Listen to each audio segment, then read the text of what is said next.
Yunus Peyğəmbərin hekayəsi. Çox qədim zamanlarda Ninova adında bir kənd var idi. Kənd cəmaatı bolluq içərisində yaşayır, lakin bu bolluğu onlara verən Allaha şükür etmirdilər. Çətinliyə düşdükdə öz əlləri ilə düzəltdikləri bütlərdən kömək istəyir, onlar üçün qurban kəsirdilər. Onlar şirk adlı günahı edirdilər. Kənddə Allahın Yunus adlı bir elçisi də var idi. Allah onu uzun cahillik içərisində yaşayan bu cəmaata Peyğəmbər göndərmişdir. O xalqını tək olan bir ilaha ibadət etməyə çağırırdı. Lakin onlar Yunusun çağırışından üz döndərirdilər. Tayfası Yunus Peyğəmbərə: Aramızda bu qədər alim və bilikli insanlar varkən, sən tək başına ortaya çıxıb atalarımızın düzgün yolda olmadığını deyirsən. Tanrılarımızı inkar edirsən. Cəmaatın bütlərə ibadət etməsi Yunus Peyğəmbəri çox üzürdü. Yunus onlara Allahın əmrlərini anlatsa da, onlar ona inanmır, inadla öz bildiklərinə davam edirdilər. Amma Yunus Peyğəmbər tayfasının bu hərəkətlərinə səbr edir, mərhəmətlə onları tək Allaha ibadət etməyə çağırırdı. Lakin qövmi onun dediklərini qəbul etmirdi. Yunus Peyğəmbər bu hadisəyə artıq dözə bilməyib, həmin kəndi tərk etmək istədi. Bu zaman Allah Cəllə Cəlaluhu Yunus Peyğəmbərə belə vəhiy etdi: Ey Yunus, geri dön və 40 gün insanları imana dəvət et. Bu əmr üzərinə Yunus Peyğəmbər qövmünün yanına təkrar geri döndü. Yunus Peyğəmbər cəmaatı yenə Allaha qulluğa çağırmağa davam edir. Başqa peyğəmbərlər kimi səbr edirdi. Kənd cəmaatının onun dediklərini eşitməmələrinə dözürdü. Lakin Yunus Peyğəmbərin qövmü 37-ci günün tamamında yenə də Allaha iman etməmişdilər. Yunus Peyğəmbər qövmünə: O zaman 3 günə qədər başınıza gələcək əzabı gözləyin. Əzabın əlaməti olaraq üzlərinizin saraldığını görəcəksiniz deyib, Allahın əmrini gözləmədən böyük kədər hissi ilə tayfasının yanından ayrıldı. Yunus Peyğəmbərin xəbər verdiyi həmin gün artıq gəlib çatmışdır. Əzabın xəbərçisi olaraq tayfasının üzü saralmışdı. O zaman tayfası hər şeyi başa düşdülər. Onlar: Doğrudan da rəssam olmadan bir rəsm öz-özünə çəkilə bilməz. Bu yerin, göyün, göydə görsənən buludların bir yaradıcısı olmalıdır. Axı buludla gələn küləyi əstirən qüvvə olmalıdır. Göyü də, buludu da, küləyi də yaradan böyük qüvvə Allahdır. Bizi də Allah yaradıb. Biz doğrudan da səhv etdik. Yunusu dinləmədik. Bütün bu nemətləri yaradan Allaha ibadət etmədik, deyirdilər. Üzümüzün saralması Yunusun xəbər verdiyi əzab əlamətidir. Biz onun bu günə qədər yalan dediyini heç görmədik, dedilər. Kəndin insanlarının qəlbinə qorxu düşdü. Yunus Peyğəmbərin dediklərinə əməl etmədikləri üçün peşman oldular. Uca səslə Allaha yalvarmağa başladılar. Artıq onların başı üzərində qara bulud dolaşırdı. Şiddətli külək başlamışdı. Əzabın gəlməsinə az qalmışdı. Yunusun tayfası təşviş və qorxu içində elmli bir şəxsin yanına gəldilər.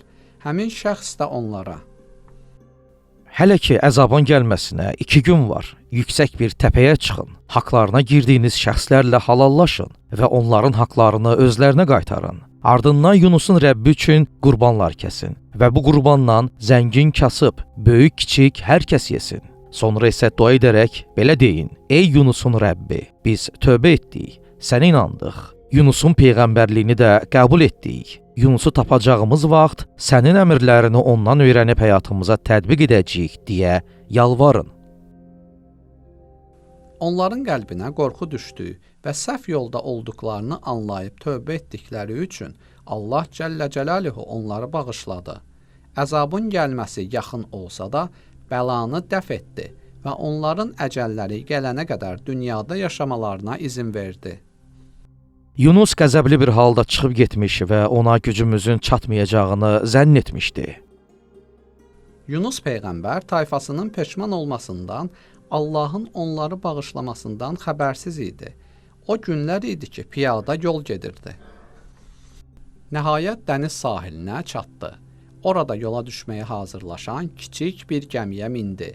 Gəmidə başqa adamlar da var idi. Yunus çox qəmgin idi. Kəndi tərk etdiyi üçün qəlbi çox narahat idi. Öz-özünə düşünürdü ki, nə olursa olsun əziyyətlərə səbr etməli idi. Azmış cəmaatın içində qalıb doğrunu deməyə davam etməli idi. Yunus peyğəmbər artıq kənddən çıxmağına peşman olmuşdu. O bütün bunları düşünərkən qəfildən dənizdə güclü külək başladı. Dalğalar hündürə qalxaraq gəmini bərk silkələdi. Gəmi çox yüklənmişdi. Az qala batacaqdı. Onun batmaması üçün yükü azaltmaq lazım idi. Gəmidəkilər gəminin lazımsız yüklərini boşaltdılar. Amma gəminin yükü yenə də ağır idi. Gəmidə olan insanların sayı da bir nəfər azalmalı idi. Yoxsa hamı gəmi ilə birgə bata bilərdi. Bunu görən gəmidəkilər belə qərara gəldilər ki, gəmidə olan insanlardan birini dənizə atsınlar. Bu insanı müəyyən etmək üçün püşk atmalı idilər. Püşk kimə düşsəydi, o dənizə atılacaqdı. Beləliklə, püşk Yunusa düşdü. Yunus dənizə atılmalı, dənizdəki balıqlara yem olmalı idi. Lakin gəmidəkilər Yunusu çox sevmişdilər. Bu yaxşı insanı Allah onlara sevdirmişdi. Onlar Yunusun dənizə atılmasına razı olmadılar. Beləcə yenidən püşk atdılar. Püşk yenə də Yunusa düşdü. Yunus özünü dənizə atmağa hazırlaşırdı. Gəmidəkilər yenə buna razı olmadılar. Üçüncü dəfə püşk atdılar. Püşk yenə də Yunusa düşdü. Yunus artıq bu dəfə anladı ki, dənizə atılması Allahın öz istəyidir. Ona görə də püşk hər dəfə ona düşürdü. Bunda isə yalnız Allaha məlum olan bir xeyir var idi. Beləliklə gəmidəkilər Yunusu dənizə atdılar. Artıq gecə idi. Ətraf qaranlıq idi. Allah böyük bir balıq göndərdi. Balığa əmr etdi ki, Yunusu utsun. Balıq Allahın istəyini etdi. Yunusu utdu. Yunus peyğəmbər balığın qarnında ölmədi. Allah Cəllə Cəlaluhu balığa Yunusu yaralamamasını və onun sümüklərinə zərər verməməsini əmr etdi. Yunus əl-ayağını tərpədə bilirdi. Qulağı da eşidirdi. Yunus balığın qarnında dənizləri dolaşdı və orada bəzi səslər eşitdi. Bu səslərin nə olduğu Yunusa maraqlı gəldi. Allah Cəllə Cəlaluhu Yunusa belə vəhy etdi. Ey Yunus, bu səslər dənizdə məni zikr edən canlıların səsidir. Yunus qaranlıqlar içində dua edirdi. O, Ey Rəbbim, səndən başqa heç bir ilahi yoxdur. Sən pak və müqəddəssən. Həqiqətən mən zalımlardan olmuşam. deyirdi. Biz də onun duasını qəbul etdik və onu bu kədərdən xilas etdik. Biz möminləri belə xilas edirik. Əgər o Allahı təsbih edənlərdən olmasaydı, həqiqətən qiyamət gününə qədər balığın qarnında qalacaqdı. Bir anın içində möcüzə baş verdi. Dəniz sakitləşdi, sular duruldu. Gecə ayın işığı ilə aydınlandı. Allah balığa Yunus peyğəmbəri sahilə çıxarmasını əmr etdi. Yunus peyğəmbər xəstə və zəif halda sahilə çıxarıldı. Yunusun sahilə çıxarıldığı yerin yaxınlığında iri yarpaqlı bir balqabaq tağı var idi. Balqabağın yarpaqları onun üstünü örtür, dənizdə islanmış bədənini milçəklərdən qoruyurdu. Ot ilə qidalanan bir heyvan isə Yunus peyğəmbəri südü ilə yedizdirirdi. Hər səhər və axşam Yunus peyğəmbər bu heyvanın südünü içib doyurdu. Artıq Yunus peyğəmbər tam sağalmışdı. Özünü yaxşı hiss edirdi. Öz kəndinə qayıtmaq zamanı gəlib çatmışdır. O yola çıxıb günlərlə yol getdi. Kəndə yaxınlaşdıqda bir dəstə insana rast gəldi. İçərilərindən bir nəfər qaçıb kəndin adamlarına Yunus peyğəmbərin gəlişini xəbər verdi. Cəmaət Yunus peyğəmbəri hörmətlə qarşıladı.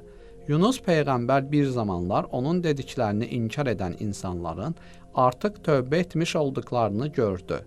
Beləcə Allahı sevən bu insanlar Yunus peyğəmbərə iman gətirdilər. Allah da onlara firavanlıq nəsib etdi.